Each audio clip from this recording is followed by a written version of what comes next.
Hello everyone, how are you all. Welcome to Idea Infusion by Triumph Academy. आज हम करने वाले हैं आपका सब्जेक्ट डीएससी का जो है एडवर्टाइजिंग, उसका आज लास्ट यूनिट करते हैं आज इस चैप्टर को ख़त्म, इस सब्जेक्ट को ख़त्म। आप इस वीडियो के बाद इस चैप्टर की तैयारी बड़े आराम से कर सकते हैं। तो बस आपको अगर नोट्स परचेज़ करने हैं तो नीचे टेलीग्राम का लिंक दे रखा है, वहाँ जाकर आप 150 रुपीज़ के इसके पूरे सारे यूनिट्स के नोट परचेज़ कर सकते हैं। और जो एक आपको काम हमेशा करना होता है वो आज भी करना है कि चैनल को सब्सक्राइब कर देना है, वीडियो को लाइक कर देना है।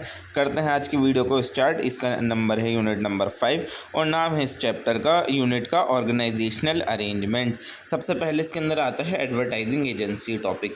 एडवर्टाइजिंग एजेंसी होती क्या है? एक एडवर्टाइजिंग एजेंसी जो होती है वो एक टाइप की कंपनी होती हैं जो क्या बनाती हैं, हमारे क्रिएट्स करती हैं, प्लान करती हैं और मैनेज करती हैं जितने भी एडवर्टीज़मेंट होते हैं उन सब को, ठीक है ना। बिज़नेस को जितने भी एडवर्टीज़मेंट बनाने होते हैं तो उनको बनाना और उनको प्लान करना कि कहाँ पर उनको लगाना है, किस चैनल के थ्रू उनको भेजना है, और उन सारे एडवर्टीज़मेंट को मैनेज करने का काम किसका होता है? एडवर्टाइजिंग एजेंसीज़ का होता है। ये एक तरीके से स्पेशलिस्ट का काम करती हैं कंपनीज़ को प्रमोट करने के लिए या फिर कंपनी के प्रोडक्ट्स को प्रमोट करने के लिए एक तरीके से स्पेशलिस्ट चाहिए कि किस तरीके से कंपनी के प्रोडक्ट मार्केट के अंदर ज़्यादा बिकें, तो ये उस चीज़ में हेल्प करती हैं कंपनी की। Think of like hiring expert to design your ad, choose the media, write the message and analyse the result. ये मतलब जो एक्सपर्ट होते हैं एडवर्टीज़मेंट वगैरह के अंदर, ये ऐसे लोगों को क्या करती है? हायर करती है जो आपके एड्स बनाएं और जो आपकी मीडिया चूज़ करेंगे, यानी कि जो भी आपने ऐड बनाया है वो उसको किस मीडिया पर डालना है, और उसके बाद मैसेज लिखें उसका, जो भी है जो मीडिया के अंदर मैसेज जाना है, जो भी एडवर्टीज़मेंट की हमारी लाइन है, स्क्रिप्ट है, मैसेजेस हैं, डायलॉग हैं, जो भी सब चीज़ें हैं वो इसके अंदर होते हैं। और उसके बाद वो आपके रिज़ल्ट को एनालाइज करें, यानी वो देखे कि क्या रिज़ल्ट रहा, ये एडवर्टीज़मेंट डालने के बाद क्या रिज़ल्ट रहा। अब रोल क्या होता है एडवर्टाइजिंग एजेंसी का? सबसे पहला होता है क्लाइंट की नीड को समझना। पहले ये जाते हैं कंपनी से मिलते हैं जो कि इनकी क्लाइंट है और उनके प्रोडक्ट के बारे में समझते हैं कि उनका प्रोडक्ट क्या है और उनकी टारगेट ऑडियंस कौन है। मान लीजिए वो एक कंपनी के बाद का है जो प्रोटीन बेचती थी, तो उनको पता लग गया कि अच्छा ये कंपनी का प्रोडक्ट है जो कि ये प्रोटीन है। उनसे बातचीत करने के बाद और इनकी टारगेट ऑडियंस क्या है, जो जिम करने वाले लोग हैं। और प्लानिंग एडवर्टाइजिंग स्ट्रेटजी, फिर उसके बाद वो स्ट्रेटजी बनाएंगे, वो एक ऐसा मैसेज लिखेंगे जो उनको पहुंचाना है, और फिर वो सोचेंगे कि मीडिया चैनल कौन सा यूज़ करना है और कितना यूज़ करना है उसे, ठीक है। जैसे ये मैसेज बनाएंगे कि उस एडवर्टीज़मेंट के अंदर इन्हें क्या दिखाना है कि ये प्रोटीन पाउडर खाओ, बॉडी बनाओ, और या फिर जो भी इनको वो ऐड चलाना है वो रील के थ्रू डालना है या फिर यूट्यूब पर ऐड चलाना है, किस तरीके से करना है और कितना उस ऐड को हमें चलाना है। तो इस सब की चीज़ें, ये कौन स्ट्रेटजी सारी कितनी कौन डिसाइड करेगा? हमारी एडवर्टाइजिंग एजेंसी। अब एडवर्टाइजमेंट बनाना किसका काम होता है? एडवर्टाइजिंग एजेंसी का ही काम होता है। ये जो भी होता है उसके अंदर जो भी उसकी स्क्रिप्ट होगी, जो भी उसके विजुअल्स होंगे, जो भी उसके अंदर वीडियो शूट होगी, पीछे जो साउंड डलेगा, वो पूरा एडवर्टीज़मेंट क्रिएट करना भी इस एडवर्टाइजिंग एजेंसी का काम होता है।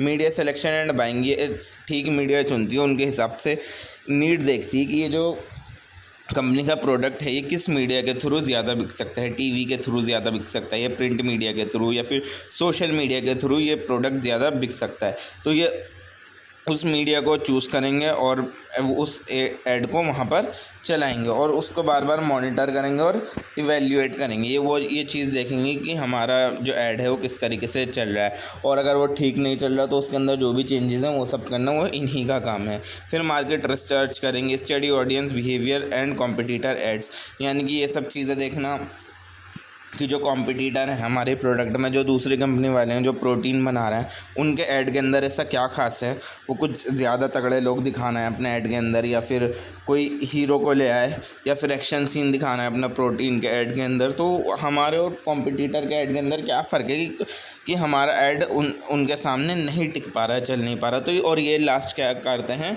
ब्रांड बिल्डिंग में मदद करते हैं, ये कंपनी की हेल्प करते हैं ताकि उनकी ब्रांड जो है अच्छी बन जाए। ब्रांड बिल्डिंग का ये काम करते हैं। अब अलग अलग टाइप की एडवर्टाइजिंग एजेंसीज़ होती हैं। सबसे पहले आती है फुल सर्विस एजेंसी, ये सारे काम करती हैं। ठीक है ना। चाहे वो एडवर्टीज़मेंट को प्लान करना हो, उसको क्रिएट करना हो, उसके लिए मीडिया चुननी हो या उसके लिए रिसर्च करनी हो, A to Z सारे काम कर देंगी आपकी फुल सर्विस एजेंसी। और ये किन कंपनीज़ के लिए सूटेबल होती हैं? जो बहुत बड़ी बड़ी कंपनीज़ होती हैं जिनका करोड़ों रुपए का टर्नओवर होता है, करोड़ भी नहीं कहूँगा, 100 करोड़ 1000 करोड़ का टर्नओवर होता है जिन कंपनीज़ का, उन कंपनीज़ के लिए ये फुल सर्विस एजेंसी जो होती हैं बहुत फ़ायदेमंद होती हैं।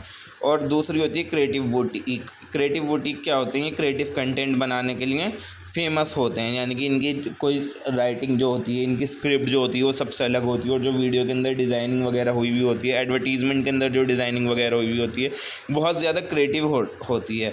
तो ये डजेंट हैंडल मीडिया बाइंग और मार्केट रिसर्च। तो ये बस वही चीज़ बनाते हैं, ये ज़्यादा कुछ मार्केट रिसर्च करते नहीं हैं, बस ये अच्छा ऐड बनाने के काम आते हैं कि मतलब वो ऐड अच्छा दिखे, सामने वाले को अच्छा लगे। क्रिएटिव चीज़ें बनाने के काम आते हैं। मार्केट रिसर्च और उन सब चीज़ों का हैंडल करना कि कौन से चैनल वगैरह चूज़ करना है, वो इनका काम नहीं होता क्रिएटिव बुटीक्स का। उसके बाद होती है मीडिया बाइंग एजेंसी। ये ऐसी ख़रीदने और शेड्यूल करने का काम करती हैं, यानी कि किस एडवर्टाइजमेंट प्लेटफॉर्म पर कितना पैसा लगाना है और मीडिया शेड्यूल हमारा क्या होना चाहिए, ऐड कब चलना चाहिए, ये टाइम वगैरह डिसाइड करना और ख़रीदना बेचना ऐड को, ये काम होता है हमारा मीडिया बाइंग एजेंसी का। और इन हाउस एजेंसी होती है जो हमने अपनी ही कंपनी के अंदर एक ऐड टीम बना रखी है जो कि एडवर्टीज़मेंट से रिलेटेड सारी चीज़ें देखेगी। उसी कंपनी को, उसी एजेंसी को बोलेंगे हम इन हाउस एजेंसी। यह हमारी कॉस्ट तो बचाती है, बट इसके अंदर क्रिएटिविटी नहीं होती, क्योंकि जो भी वो बना रहा है, जो भी एडवर्टीज़मेंट बना रहा है, वो हमारी कंपनी के ही एम्प्लॉई हैं और वही लोग बार बार बनाए जा रहे हैं। तो इसके अंदर हमारा खर्चा तो बच रहा है, बट हमें कुछ क्रिएटिविटी देखने को नहीं मिल पाती। उसके बाद आती हैं डिजिटल मार्केटिंग एजेंसीज़। ये ऑनलाइन मार्केटिंग के लिए बहुत ज़्यादा स्पेशलाइज होती हैं। इनको सोशल मीडिया और वेबसाइट SEO वगैरह बहुत अच्छे से चलाना आता है, जिसकी वजह से ये आपके कंटेंट को वायरल करने में बहुत ज़्यादा इम्पोर्टेंट रोल निभाएंगी। और लास्ट में आती हैं स्पेशलाइज्ड एजेंसी। ये अलग अलग टाइप्स के लिए फेमस होती हैं, जैसे कि focus on certain types like political ad, health care, real estate, यानी कि हर टाइप के ऐड के लिए अलग अलग एजेंसी फेमस होती है। यानी एक पॉलिटिकल ऐड बनाने के लिए एक एजेंसी बहुत ज़्यादा फेमस है, या फिर एक हेल्थ केयर ऐड बनाने के लिए, एक रियल एस्टेट के ऐड बनाने के लिए बहुत ज़्यादा स्पेशल एजेंसी है। तो ये क्या हो गई हमारी स्पेशलाइज्ड एजेंसी। अब सिलेक्शन क्या होता है, क्या नाम है, एडवर्टाइजिंग एजेंसीज़ का। तो अब कंपनी को कैसे पता लगे कि हमारे लिए कौन सी कंपनी, कौन सी एजेंसी है जो बहुत ज़्यादा अच्छी होगी, जो हमारे प्रोडक्ट को बहुत अच्छी तरीके से प्रमोट करेगी। सबसे पहले तो वो देखेंगे एक्सपीरियंस एंड रेपुटेशन, ये कि जो भी एडवर्टाइजिंग एजेंसी है वो कितने टाइम से ये काम कर रही है और उनकी मार्केट के अंदर रेपुटेशन कैसी है, लोग उस एडवर्टाइजिंग एजेंसी को अच्छा समझते हैं या फिर नहीं समझते। उनके पास्ट वर्क को देखेंगे कि उन्होंने पास्ट में कौन कौन सा एडवर्टीज़मेंट बनाया और उसकी वजह से दूसरी कंपनी की सेल्स कितनी ज़्यादा हुई है। बेसिकली उनका पोर्टफोलियो चेक करेंगी और अंडरस्टैंडिंग ऑफ द इंडस्ट्री। फिर वो पहले पूरी इंडस्ट्री की अंडरस्टैंडिंग लेंगी कि इसके अलावा और कौन कौन सी एजेंसीज़ हैं जिनसे हम अपना काम करवा सकते हैं। फिर जो भी उनको क्रिएटिव टैलेंट लगेगा उसको ढूंढकर निकाल लेंगी। जिसको भी लगेगा कि ये कुछ क्रिएटिव ऐड बना रही हैं उनको चूज़ कर लो। और कॉस्ट फीस के हिसाब से भी देखते हैं, अगर एक कंपनी का बजट बहुत अच्छा है तो वो बहुत अच्छी एडवर्टाइजिंग एजेंसी को लेगा, और अगर बजट कम है तो उस हिसाब से उसको सेटल करना पड़ेगा। टीम कोऑर्डिनेशन भी होता है। और लास्ट होता है लोकेशन। लोकेशन जो होती है ऑप्शनल है, इसके अंदर ज़रूरी नहीं है, अगर आपको ऐड बनवाना है तो आप दुनिया के किसी भी कोने से ऐड बनवा सकते हो, ज़रूरी नहीं है कि आपको अपनी ही सिटी से ऐड बनवाना पड़े। एजेंसी के रेम्यूनरेशन मेथड क्या होते हैं? रेम्यूनरेशन का मतलब होता है कि किस तरीके से ये एजेंसीज पैसे लेती हैं जो भी ये सर्विसेज प्रोवाइड करती हैं उसके बदले। सबसे पहले होता है कॉमन मेथड। सबसे पहला तरीका क्या होगा? Commission base. एजेंसी जो है एक परसेंटेज डिसाइड कर लेती हैं मीडिया कॉस्ट का, यानी कि जितना भी मीडिया के ऊपर खर्चा आ रहा है उसका कुछ परसेंटेज बोल देती हैं कि आप हमें एक पर्टिकुलर अमाउंट मत दो, बट जितना भी मीडिया के ऊपर खर्चा आएगा ना, मीडिया चैनल्स के ऊपर, उसका 15% हमें दे देना। यानी कि अगर एक ऐड को चलाने, आप ऐड के ऊपर 10 लाख रुपए लगा रहे हो तो हमें 1.5 लाख रुपए दे दीजिएगा। ठीक है, तो ये काम होगा हमारा कमीशन बेस्ड। एक होगा फ़ीस बेस। वो एक तरीके की पक्की फ़ीस रहती हैं, फ़िक्स्ड फ़ीस लेती हैं, या तो वो मंथली चार्जेस करेंगी या फिर ईयरली चार्जेस लेंगी या फिर सैलरी की तरह पैसे लेती हैं। तो ये फ़ीस बेस्ड हो गया। जब कोई एजेंसी लॉन्ग टर्म के लिए हायर की जाती है कि एक कंपनी को, जब एक ही एक ही एजेंसी लॉन्ग टर्म के लिए हायर करनी है, तब ये मेथड जो है फीस बेस्ड वाला वो ज़्यादा सूटेबल रहता है। और रिटेनर प्लस कमीशन, इसके अंदर दोनों चीज़ें आती हैं, एक रेगुलर फ़ी भी और मीडिया कमीशन भी। कुछ कम एजेंसीज ऐसी होती हैं जो दोनों चीज़ें करती हैं, रेगुलर फ़ी वाले भी काम करती हैं और कमीशन बेस्ड वर्क भी करती हैं। और उसके बाद आता है project based, one time payment for specific work like creating a video logo, यानी कि एक बार हमने उनसे कुछ काम करवाया, बस एक ही काम करवाया, ऐड बनवाया, उस ऐड के पैसे दे दिए, या फिर उनसे कंपनी का लोगो बनवाया, उस लोगो बनवाने के पैसे दे दिए। तो उनसे एक चीज़ करवाई और उसके बदले में उन्हें पैसा दे दिए, ये हो गया हमारा प्रोजेक्ट बेस्ड। और लास्ट में जो आता है वो आता है हमारा incentive based. Bonus is given if campaign perform well like meeting sales goal, यानी कि अगर जब कंपनी की एडवर्टीजमेंट की वजह से सेल्स बहुत ज़्यादा अच्छी हुई तो उनको इंसेंटिव दे देते हैं कंपनीज की। वो बोलती हैं अगर आपकी सेल अच्छी होना तभी हमें देना, वरना नहीं देना। वैसे तो ऐसी होती नहीं है, बट कुछ कुछ इसके अंदर एग्जांपल जब आपके सिलेबस में है तो हमें पढ़ना पड़ेगा कि इंसेंटिव बेस्ड वो कंपनीज़ होती हैं जो मतलब इंसेंटिव लेती हैं अगर सेल्स बहुत ज़्यादा अच्छी हों, ठीक है। और सोशल, एथिकल और लीगल एस्पेक्ट जो हैं एडवर्टाइजिंग के इंडिया के अंदर वो क्या है? सबसे पहले सोशल एस्पेक्ट, ये जो एडवर्टाइजिंग है वो सोसाइटी को इन्फ्लुएंस करे, यानी कि उनके वैल्यूज़ दिखाए, हैबिट्स दिखाए, उनके लाइफस्टाइल दिखाती है, ठीक है। और it create awareness but may also promote materialism और अनलिस्टिक स्टैंडर्ड। वैसे तो ये अवेयरनेस फैलाती है, लोगों को बताती है कि मार्केट के अंदर क्या क्या चीज़ें आई हैं, क्या क्या चीज़ें नहीं हैं, बट ये मटेरियलिज्म बहुत ज़्यादा फैला देती है। हर इंसान को लगने लग जाता है यार ये कितनी अच्छी चीज़ है, आईफोन अनलॉन्च हो गया तो ये कितनी बढ़िया चीज़ है, मटेरियलिज्म हो गया। और मतलब अनरियलिस्टिक स्टैंडर्ड सेट कर देती है कि आप ये प्रोडक्ट यूज़ करो, ये क्रीम लगा के बाहर निकलो तो आपका कॉन्फिडेंस इतना बढ़ जाएगा, माउंटेन ड्यू पी लो, डर के आगे जीता, आप पहाड़ों पे चढ़ जाओगे। इस टाइप के अनरियलिस्टिक स्टैंडर्ड सेट कर देती है लोगों के माइंड में। और पॉजिटिव इम्पैक्ट स्प्रेड अवेयरनेस, ये अवेयरनेस फैलाने के काम आती है, ये हेल्थ के बारे में, सेफ्टी के बारे में। जैसे कि थिएटर से पहले मैंने बताया था ना, ऐड आते हैं ये फूफू करने के लिए तेरे पास पैसे हैं, ठीक है, उस टाइप के ऐड।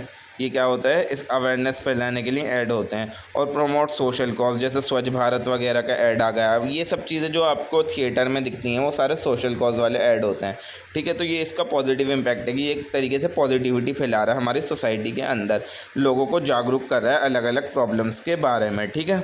और नेगेटिव इम्पैक्ट क्या होता है, कंज्यूमरिज्म को बहुत ज़्यादा ये प्रमोट कर देती है। और जेंडर और कल्चरल स्टीरियोटाइप्स बहुत ज़्यादा प्रमोट कर देती है कि मतलब जैसे कि आपको कॉन्फिडेंस लाने के लिए बहुत ज़्यादा गोरा दिखना ज़रूरी है, अगर आप बुरे दिखोगे या फिर आपके कपड़े ख़राब दिखेंगे तो आप मतलब अच्छा परफॉर्म नहीं करोगे। वही है कि क्या नाम है, उसके पहले कपड़े मैले थे तो वो तो उसको सब ऐसे घिन की नज़रों से देख रहे हैं, फिर वो टाइट से कपड़े धुलवा कर आ गया, सर्फ एक्सेल से किसी से भी वो कपड़े धुलवा कर आ गया, तो सब लोग कह रहे हैं अरे वाह भाई वाह ये कौन आ गया दुनिया का अनोखा अजूबा।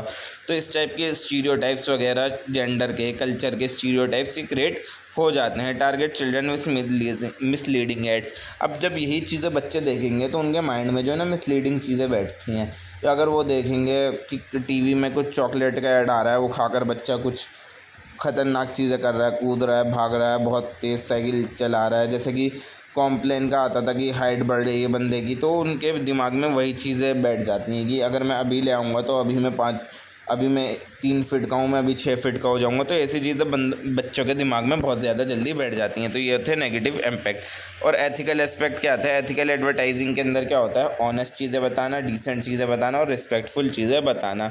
और अनएथिकल प्रैक्टिसेस के अंदर क्या क्या चीज़ें आती हैं, जैसे कि फॉल्स क्लेम करना, झूठी बातें बोलना कि आप हमारा ये प्रोडक्ट खाओ, आप 1 हफ्ते के अंदर 10 किलो लूज़ कर दोगे। ऐसा कुछ नहीं होता। जो कंपनी ऐसा करती है वो क्या कर रही है, फॉल्स क्लेम कर रही है। और मिसलीडिंग कंपैरिजन कि मतलब अपनी ब्रांड को जो है बड़ा दिखा रही है सामने वाले से बेवजह। एक बोल रहा है जैसे स्विगी बोल रहा है मैं ज़ोमैटो से अच्छा हूँ, और मतलब कुछ भी फॉर एग्ज़ाम्पल बोले जा रहा है रीज़न के अंदर कि मैं इस वजह से अच्छा हूँ, उस वजह से अच्छा हूँ, और ज़ोमैटो बोल रहा है, या फिर आप किसी का भी एग्ज़ाम्पल ले सकते हैं। ये जो मैं आपको सारे एग्ज़ाम्पल दे रहा हूँ ये हाइपोथेटिकल है, मैं बस जस्ट ब्रांड्स का नाम इस वजह से बता रहा हूँ ताकि आपके माइंड में ये चीज़ बैठ जाए, ठीक है। आपको इससे प्रॉब्लम, आप कंफ्यूज ना हो, आपके दिमाग में एक आइडिया अच्छे से बैठ जाए। जो ब्रांड है जो सेम काम कर रहे हैं कि स्विगी ज़ोमैटो, तो एक अपने आप को दोनों में से कोई अच्छा बताता है कि मैं दूसरे से अच्छा हूँ, और कुछ प्रूफ नहीं देता उस चीज़ का बताने का कि मैं सामने वाले से क्यों बेटर हूँ, ठीक है। मैं किसी का नाम नहीं लूँगा वरना प्रॉब्लम हो सकती है इन सब चीज़ों से। और मैं जितनी भी एग्जांपल आपको दे रहा हूँ वो सारे ही हाइपोथेटिकल हैं। किसी भी ब्रांड को यहाँ पर बुरा दिखाना या फिर अच्छा दिखाना मेरा रीज़न नहीं है। आपका सब्जेक्ट ही ऐसा एडवर्टाइजिंग जिसके अंदर बिना एग्जांपल दिए आप लोगों को कुछ चीज़ें समझ में नहीं आएंगी। ऑफेंसिव कंटेंट जिसके अंदर हमने किसी के रिलीजियस या फिर कल्चरल सेंटिमेंट्स को बुरा दिखा दिया, कोई किसी इंसान के जो धर्म से रिलेटेड हमने उसको बुरा दिखा दिया ऐड के अंदर, किसी एक पर्टिकुलर धर्म को, ठीक है, तो वो हो गया offensive content. Targeting vulnerable group यानी चिल्ड्रन और एल्डरली पीपल को खासकर से टारगेट करना, ये चीज़ क्या हो गई, टारगेटिंग वल्नरेबल ग्रुप्स। अब लीगल एस्पेक्ट क्या होगा कि इंडिया के अंदर जो एडवर्टाइजिंग है वो कुछ कुछ लॉस से और गाइडलाइन से प्रोटेक्ट की जाती हैं कंज्यूमर्स को इंडिया के अंदर, ठीक है। जैसे कंज्यूमर प्रोटेक्शन एक्ट है 2019 का, इसने फॉल्स और मिसलीडिंग एड्स को प्रोहिबिट करा है कि कोई भी कंपनी फॉल्स और मिसलीडिंग एड्स नहीं बना सकती। Drug and magic remedies act जो था 1954 के अंदर, उसने एड्स को बैन कर दिया। जितने भी मैजिक प्योर या फिर हार्मफुल प्रोडक्ट हैं उन सब लोगों के ऐड को क्या कर रखा है इसने इंडिया के अंदर बैन कर रखा है। Cable television network regulation add है जिसके अंदर टोबैको, लिकर, इन सब के ऐड नहीं आ सकते, ठीक है। Food safety and standard act है, इसके अंदर ये है कि फूड ऐड जो है वो कुछ भी झूठी चीज़ ना फैलाए। कोई सी भी कंपनी अपने फूड्स के अंदर ये ना बताए कि हमारे फूड्स के अंदर जो चीज़ नहीं है, ठीक है, वो जो भी कुछ भी चीज़ बेच रहा है, फॉर एग्जांपल मैं नहीं ले रहा अब, चलो खैर, तो जो भी वो चीज़ बेच रहा है वो अपने खाने के अंदर फॉल्स चीज़ें ना बताएं, झूठी चीज़ें ना बताएं। ट्रेडमार्क एक्ट कि हर ब्रांड का अपना ब्रांड नेम होना चाहिए, उसका खुद का लोगो होना चाहिए ताकि उनकी ब्रांड के नाम का मिसयूज़ ना हो सके। Role of advertising standard council of India, advertising standard council of India का रोल क्या है? तो सबसे पहले ASCI है क्या, ये एक सेल्फ रेगुलेटरी बॉडी है जो इंडिया के अंदर एडवर्टाइजिंग इंडस्ट्री को एक तरीके से कंट्रोल करती है। ये 1985 के अंदर बनाई गई थी, ये गवर्नमेंट बॉडी नहीं है बट ये गवर्नमेंट के क्लोजली ही वर्क करती है। इसके फंक्शंस क्या क्या है? मॉनिटर एंड रिव्यू एड, जितने भी एड्स आते हैं उनको मॉनिटर करना और उनको रिव्यू करना। अगर उनको लगता है ये ऐड मिसलीडिंग है, फॉल्स है या फिर ऑफेंसिव है तो उसके खिलाफ ASCI क्या लेती है, एक्शन लेती है। तो मतलब आप जितने भी एड्स देख रहे हैं वो बेसिकली यहाँ से रिव्यू होकर आते हैं और कंफर्म होकर थोड़े आगे बढ़ाए जाते हैं और ये एथिकल कोड्स सेट कर देते हैं। ये provide rules for what is allowed and what is not, ये सारे रूल्स बताते हैं कि क्या चीज़ अलाउड है और क्या चीज़ नहीं है एड्स के अंदर दिखानी। कंज्यूमर कंप्लेंट रिड्रेसल, अगर कोई इंसान कंप्लेंट फाइल करता है किसी भी ऐड के खिलाफ ऑनलाइन तो ये उस कंप्लेंट को देखते हैं और उसके खिलाफ एक्शन लिया जाता है। रिमूव और करेक्ट ऐड, अगर जब उनको लगता है कि कुछ ऐड के अंदर गलत चीज़ें दिखाई जा रही हैं, उनको ये दिख रहा है कि इस चीज़ के अंदर गलत हो रहा है, तो वो क्या करेंगे, उस ऐड को या तो रोक देंगे या उस ऐड के अंदर चेंजेस करवाएंगे। जैसे कि फॉर एग्जांपल ले लेते हैं, एक एनर्जी ड्रिंक का ऐड आ रहा है टीवी पे, वो बोल रहा है कि अगर आप इस एनर्जी को ड्रिंक पी लोगे तो आपकी हाइट बहुत ज़्यादा बढ़ जाएगी। तो ASCI के पास राइट है कि वो उस चीज़ को रिमूव कर दे, क्योंकि इस चीज़ का कोई प्रूफ नहीं है कि उस ड्रिंक को पीने से आपकी हाइट बढ़ जाएगी। अब जो रीसेंट डेवलपमेंट और इश्यूज़ हैं एडवर्टाइजिंग के अंदर उनको देखते हैं। सबसे पहले तो आता है rise of digital and influencer advertising. आज के टाइम में आप ज़्यादा टीवी नहीं पर देखोगे, ब्रांड नहीं देखोगे, बिलबोर्डिंग वगैरह। ज़्यादातर आज जो इन्फ्लुएंसर है ना इंस्टाग्राम के ऊपर, वो लोग क्या कर रहे हैं, ये चीज़ें प्रमोट कर रहे हैं। सोशल मीडिया जो है आज के टाइम में एडवर्टाइजिंग का सबसे बड़ा टूल बन गया है। आज के टाइम में इन्फ्लुएंसर्स को यूज़ किया जाता है अपने प्रोडक्ट को प्रमोट कराने के लिए, और जिसके अंदर वो ये भी नहीं बताते कि ये वीडियो स्पॉन्सर्ड है या फिर नहीं है। मतलब वो उस प्रोडक्ट की तारीफ़ कर रहे हैं और उस ऐड के अंदर ये भी नहीं बता रहे, जबकि वो ऐड है बट उसके अंदर ये भी नहीं बता रहे कि ये चीज़ स्पॉन्सर्ड है या फिर नहीं है, ठीक है। तो ये हैं आज के टाइम के अंदर इश्यूज़। जैसे कि मैं बता रहा हूँ, ये जो वीडियो है किसी ने भी स्पॉन्सर्ड नहीं करी, अगर करा होता तो मज़ा ही आ जाता, बट ऐसा नहीं हुआ तो क्या ही कर सकते हैं अब। मगर अगर मुझे कोई स्पॉन्सर करेगा तो ये मेरा राइट है कि मैं आप लोगों को बताऊं। तो अगर किसी को स्पॉन्सर करवाना है तो मैं भी अब फ़ायदा उठा लेता हूं। अगर किसी को स्पॉन्सर करवाना है तो नीचे कमेंट छोड़ दो या फिर टेलीग्राम पर आकर डायरेक्ट बात की जाए मुझसे। हाँ चलिए खैर छोड़िए, ये रही मजाक की बात, आगे बढ़ते हैं। मिसलीडिंग एंड फेक एड्स आज के टाइम के अंदर बहुत ज़्यादा हैं। जैसे ऑनलाइन प्लेटफॉर्म है, वहाँ पर तो आप एड्स को बंद नहीं कर सकते ना ज़्यादातर, ठीक है। तो वहाँ पर लोग क्या करेंगे, फेक रिव्यूज़ डालने लग जाते हैं प्रोडक्ट के बारे में कि बहुत ही अच्छा प्रोडक्ट है ये वो फलाना ढिमकाना, जिससे और लोग भी ख़रीद लेते हैं। तो मिसलीडिंग और फेक एड्स हैं, एड्स टारगेटिंग चिल्ड्रन। आज के टाइम में चिल्ड्रन को बहुत ज़्यादा टारगेट किया जा रहा है जंक फूड के ऐड दिखाकर, टॉयज़ के ऐड दिखाकर, गेम्स के ऐड दिखाकर, जो कि आज के टाइम के अंदर बहुत ज़्यादा मिसलीडिंग और मैनिपुलेटिव हैं। ठीक है।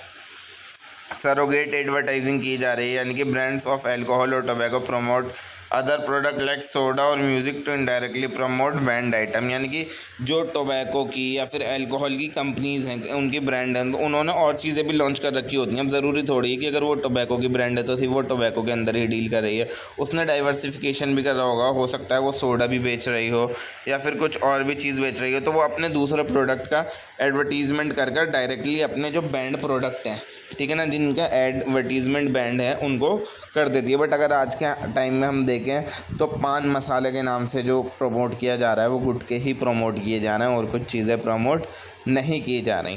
ठीक है। पर्सनलाइज्ड एड्स जो होते हैं, use of AI to show ad based on user behaviour raise privacy concern. यानी आज के टाइम में AI का इतना ज़्यादा इस्तेमाल किया जा रहा है एड्स वगैरह को शो करने के लिए। रेगुलेटरी पुश, SCI जो गवर्नमेंट है वो किस चीज़ पर ज़्यादा पुश करते हैं कि जो भी आप ऐड दिखा रहे हो उसके अंदर ट्रांसपेरेंसी हो, ऑनेस्टी हो, और आप रिस्पॉन्सिबिलिटी से वो ऐड दिखाओ, कुछ झूठी चीज़ ना दिखाओ। So that is all for today guys. Video पसंद आई हो तो वीडियो को लाइक करें, चैनल को सब्सक्राइब करें। अब मैं अगली वीडियो के अंदर तो आपसे मिलूँगा नहीं, अब मुझे लगता है मुझे आपसे मिलने अगले सेमेस्टर ही आना पड़ेगा, क्योंकि अब आपके एग्ज़ाम हो रहे हैं ख़त्म। So thank you so much मेरे साथ बने रहने के लिए। अब मैं मिलता हूँ आपसे अगले एग्ज़ाम्स के अंदर। Thank you so much. और जिसको भी नोट्स चाहिए वो परचेज़ कर सकते हैं और मेरी वीडियो को दूसरे सेमेस्टर्स के भी लोगों के साथ शेयर कर सकते हैं और उनसे बोलें कि वो यहाँ पर आकर कमेंट में बताएं कि मुझे नेक्स्ट वीडियो किस टॉपिक पर बनानी चाहिए, तो मैं और सेमेस्टर के बच्चों की भी हेल्प करने के लिए रेडी हूँ। 6 सेमेस्टर की मैंने बहुत साथ दिया, अब जिसने दूसरे बच्चे जो हैं जिनके भी अब एग्ज़ाम होने वाले हैं उन लोगों का भी मैं साथ देने के लिए पूरा तैयार हूँ।